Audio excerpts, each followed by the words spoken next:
Tema renungan firman Tuhan untuk renungan hari ini adalah surga itu milik orang miskin. Jangan meremehkan mereka dan membedakannya dari orang kaya. Ayat Alkitab yang kita baca sesuai bacaan Sabda Bina Umat GPIB hari ini adalah dari Yakobus 2 ayat 1 sampai dengan ayat 7 yang berbunyi sebagai berikut. Saudara-saudaraku, sebagai orang yang beriman kepada Tuhan kita Yesus Kristus yang mulia, janganlah iman itu kamu amalkan dengan memandang muka. Sebab, jika seseorang masuk ke dalam kumpulanmu dengan cincin emas dan pakaian indah, dan masuk juga seorang miskin dengan pakaian buruk, dan kamu menghormati orang yang berpakaian indah itu, dan berkata, "Silakan duduk di tempat yang baik ini." Sedang kepada orang yang miskin itu kamu berkata, "Berdiri saja," atau "Duduklah dekat tumpuan kakiku." Bukankah kamu telah membuat pembedaan di antara sesamamu dan bertindak sebagai hakim dengan pikiran yang jahat? Dengarkanlah, saudara-saudaraku yang terkasih. Bukankah Allah memilih orang-orang yang dianggap miskin oleh dunia ini untuk menjadi kaya dalam iman dan menjadi ahli waris kerajaan yang telah dijanjikannya kepada orang yang mengasihi Dia? Namun, kamu telah menghina orang-orang miskin. Bukankah justru orang-orang kaya yang menindas kamu dan yang menyeret kamu ke pengadilan? Bukankah mereka yang menghujat nama yang mulia, yang olehnya kamu menjadi milik Allah? Demikian pembacaan Alkitab. Haleluya. Saudara-saudari buah hati Allah, pernahkah kamu merasa diabaikan, meski kamu sudah hadir dan mengelurkan tangan untuk membantu mereka? Bayangkan, kamu datang ke sebuah pertemuan, lalu hanya orang berpakaian mahal yang disapa dengan hangat, sementara kamu dipanggil terakhir dan duduk di sudut. Bagaimana rasanya? Rasa itu menyakiti harga diri. Bukan hanya karena diabaikan secara sosial, tapi karena disingkirkan dari tempat yang seharusnya sama bagi sesama ciptaan Tuhan. Yakobus menuliskannya dengan nada pedas. Dia mengecam jemaat yang memandang muka. Di zaman itu, orang miskin datang ke ibadah lalu ditarik ke pinggir, sementara yang kaya mendapat tempat yang istimewa.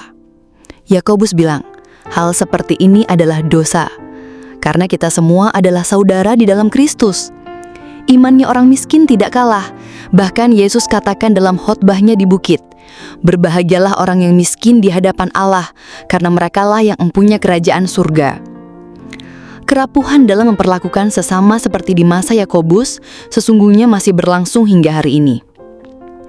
Kita hidup di tengah budaya yang cenderung menilai manusia dari tampilan luar, pakaian mewah, popularitas di media sosial, status jabatan atau kekayaan materi. Dalam ruang digital, kita kerap mengagumi dan mengangkat figur yang tampak menonjol secara visual. Sementara itu, pribadi yang sederhana, bersahaja, dan tidak menonjol secara duniawi seringkali luput dari perhatian, bahkan dianggap kurang layak untuk dikenal atau dihargai. Fenomena ini sayangnya tidak hanya terjadi di dunia luar, namun juga dapat merembes masuk ke dalam kehidupan bergereja. Ada kalanya kita lebih antusias menyambut mereka yang berada, bukan karena kehausan jiwa mereka akan firman, tetapi karena ingin tampil bersama mereka di foto bersama, agar merasa lebih berkelas, atau sekedar karena gengsi sosial. Namun Allah tidak memandang diri kita seperti manusia umumnya memandang. Allah tidak melihat dari penampilan luar, melainkan memeriksa hati seseorang. Dan justru hal inilah yang kerap terlupakan, bahwa kerajaan surga mencakup orang-orang miskin yang beriman. Mereka bukan sekedar objek belas kasihan, mereka adalah pewaris janji kekal. Mereka bukan golongan yang patut dikasihani, melainkan pribadi-pribadi yang patut kita hargai karena merekalah yang sangat dihargai oleh Allah. Tuhan rindu agar kita tidak lagi memandang orang berdasarkan kategori duniawi, melainkan dengan pandangan kasih dan keadilan ilahi.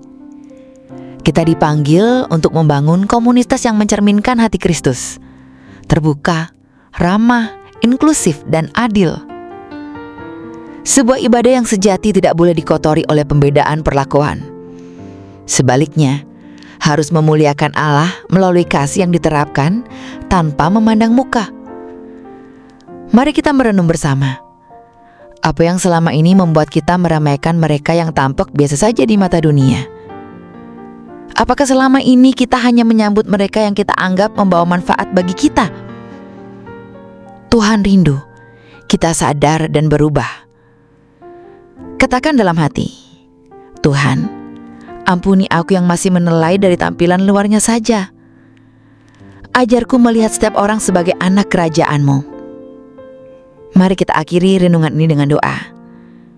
Dan juga yang kita nyanyikan.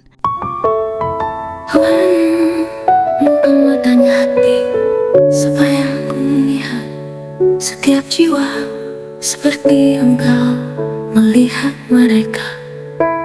Ketika dunia menilai dari tampilan, aku belajar melihat dari hati-Mu. Setiap jiwa punya tempat di surga, tak peduli apapun statusnya. Ku melihat seperti Tuhan melihat. Setiap hati berharga dalam kasih-Nya. Orang miskin pun pemilik kerajaan surga. Aku sambut mereka dengan cinta sejati. Yang lemah pun tak akan ku abaikan, karena Engkaulah pembela yang setia. Dalam nama-Mu aku rangkul mereka, karena kita adalah satu dalam kasih. Ku melihat seperti Tuhan melihat. Setiap hati berharga dalam kasih-Nya. Orang miskin pun pemilik kerajaan surga. Aku sambut mereka dengan cinta sejati. Jika aku tergoda menilai dari tampilan luar, ingatkan hatiku akan kasih-Mu. Aku buka tanganku, bukan hanya menerima, tapi menyambut dengan penuh sukacita. Ku melihat seperti Tuhan melihat. Setiap hati berharga dalam kasih-Nya. Orang miskin pun pemilik kerajaan surga. Aku sambut mereka dengan cinta sejati. Aku melihat seperti Tuhan melihat. Dalam kasih-Nya semuanya diterima.